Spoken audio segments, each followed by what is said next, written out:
Hey everybody, welcome to Crack-A-Pack Tuesday on the Mana Leak. I'm John as always, and we're done with Dragons of Tarkir despite the dragon here on this playmat. We are moving on to Magic Origins, and if this pack looks a little bit worse for wear, it's because it's already been opened. I started talking and recording at this Crack-A-Pack before I hit record on the camcorder. But I've only looked at the first card of this pack. I don't know what's coming just yet, but we're going to crack this pack on open and see what we would take pack one, pick one, as though we were drafting. So let's open the pack. Boy, that was super easy. And up first, we have Grasp of the Hero Mansir. This is a 1 and a white enchantment aura that says enchant creature. Enchanted creature gets +1/+1 and has, whenever this creature attacks, tap target creature defending player controls. This did a lot of work against me at the pre-release. This really sucks to see on the other side of the battlefield unless you have one heck of a wide board. It doesn't do too much in a board stall, of course. If you're, meeting your opponent creature for creature, this isn't too bad. But in an aggressive deck, if you stumble at all, this is gonna beat you down. It could be that I'm falling prey to results-oriented thinking, or it could be that this card is just good. But I'm going to consider this card relatively more highly than I should until I see it underperforming, because I saw it overperform like crazy on the weekend. So, Grasp of the Hero Mansir. Next up, we've got Touch of Moonglove. This is a single black instant that says target creature you control gets +1/+0 and gains Death Touch until end of turn. Whenever a creature dealt damage by that creature dies this turn, its controller loses 2 life. This is not Coat with Venom. It does not ever stop your creature from dying. It maybe in an extraordinarily rare case will get an extra creature dead. But really, this is just giving your creature Death Touch, which is okay. It's still a fine trick. It's still playable, but it's not remotely as high a pick as Coat with Venom, which wasn't even a high pick exactly. It was just a fine pick. But that's Touch of Moonglove. Next up, we have Subterranean Scout. This is a 1 and a red creature goblin scout, 2/1. And it says when Subterranean Scout enters the battlefield, target creature with power 2 or less can't be blocked this turn. Totally fine aggressive creature. A 2/1 for 2 is fine. There's better out there, of course, but it's fine. And maybe getting through a creature, hopefully a renowned creature, is pretty nice. You don't want this in every deck. You don't want this in every red deck. But you do want this in a lot of your aggressive red decks, your red, white, and etc. Next up, we have Negate. Negate isn't pickable. It's a sideboard card, of course. You can main deck one in Sealed, perhaps, but in Draft, you just don't want these. Maybe bring it in if you see a Languish or if you see a Tragic Arrogance or something that's really going to blow you out, but we're not going to take this. Next up, we have Vastwood Gorger. This is a 5-green, 5/6 creature worm with no rules text at all, just flavor text. It's a big dumb creature. If that's what you need, this is it. This goes at the top end of a green deck that maybe didn't get a game-ending bomb and needs something to just kind of muck up the ground and threaten to do a lot of damage. And that's what it does. It's a late-ish pick for sure, though. Next up, we have Dreadwaters. I dread seeing this card. 3 and a blue sorcery. Target player puts the top X cards of his or her library into his or her graveyard, where X is the number of lands you control. So at least 4, and probably on average, 5 or 6, which means this card literally does nothing. Don't take mill cards. Mill is doable in limited only if it's a repeatable and sizable effect. This is neither repeatable nor sizable. This card does nothing. Don't ever take this. Next up, we have Rox Maulers. Rox Maulers is a 4 and a green creature, Rhino Soldier at 4/4. I might have said that, I'm not sure. With Trample and Renown 2. So, of course, when this deals damage to an opponent, it gets 2 counters. It becomes a 6/6 Trample. This card, if it hits your opponent's probably already a little bit sad. And then they're just going to get sadder. This card is a beating. This card I really, really like, and I think it's a pretty high pick. May not be first pickable outside of really weak packs, but a totally fine pick for sure. Next up, we have Cathy Ins Tactics. Cathy Ins Tactics is a 1 white sorcery. Creatures you control get +2/+1 until end of turn. Spell Mastery. If there are 2 or more instant and or sorcery cards in your graveyard, those creatures also gain Vigilance until end of turn. This is white's combat trick these days, giving your team +2/+1. We've seen it 4 times in 4 sets now, which is fine. And it's rarely instant speed.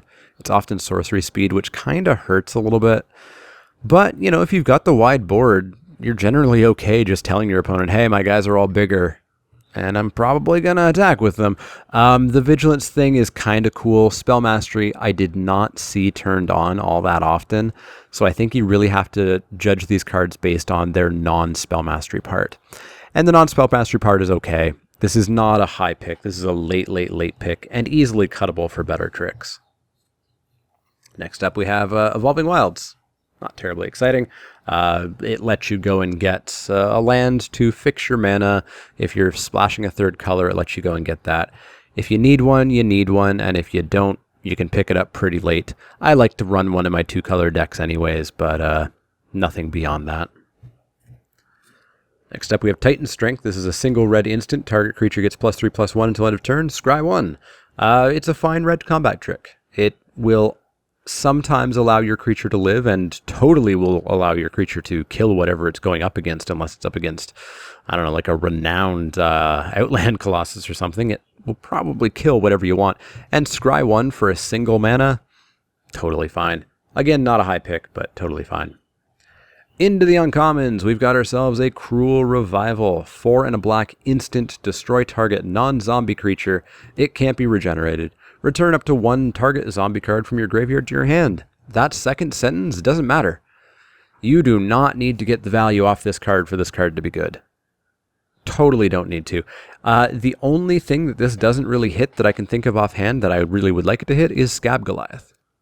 It hits basically everything else you'd ever want it to hit.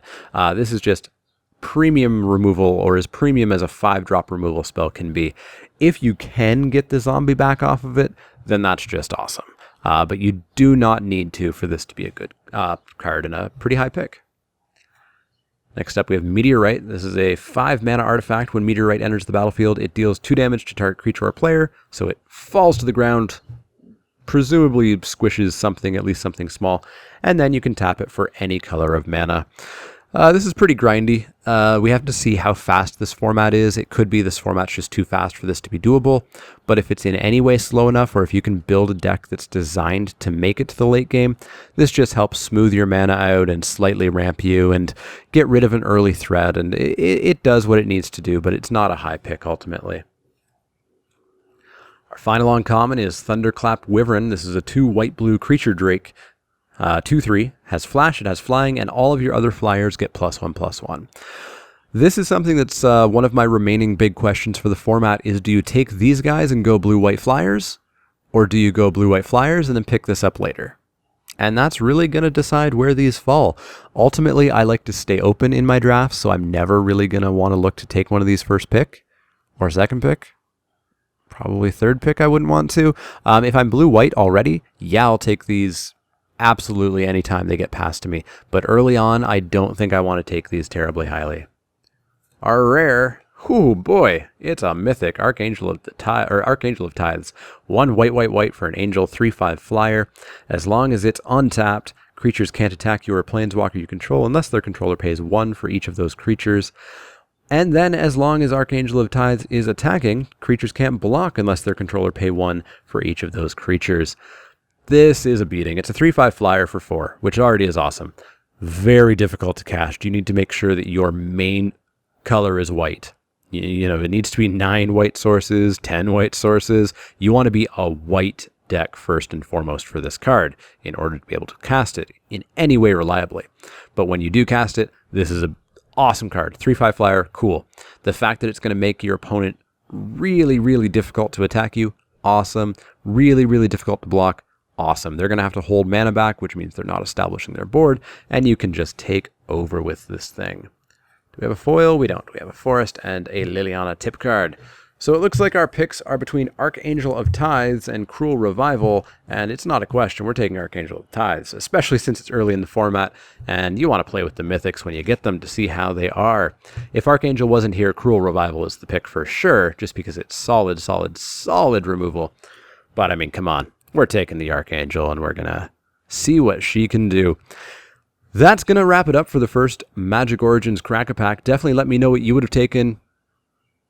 I know you would have taken the Archangel, but maybe you would have taken something else. Definitely let me know in the comments below.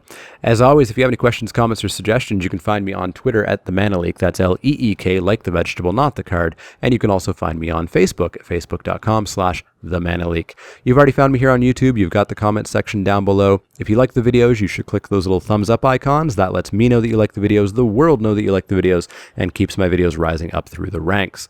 As well, if you haven't subscribed to my channel, you should. There's a button to do so below each video and one in the outro of each video. That'll keep you up to date on all the latest Crack-A-Pack Tuesdays, Wacky Wednesdays, Spiky Saturdays, and all the other random videos that pop up here or there. As always, if you have any questions, comments, or suggestions, let me know. Otherwise, I'll see you all next time.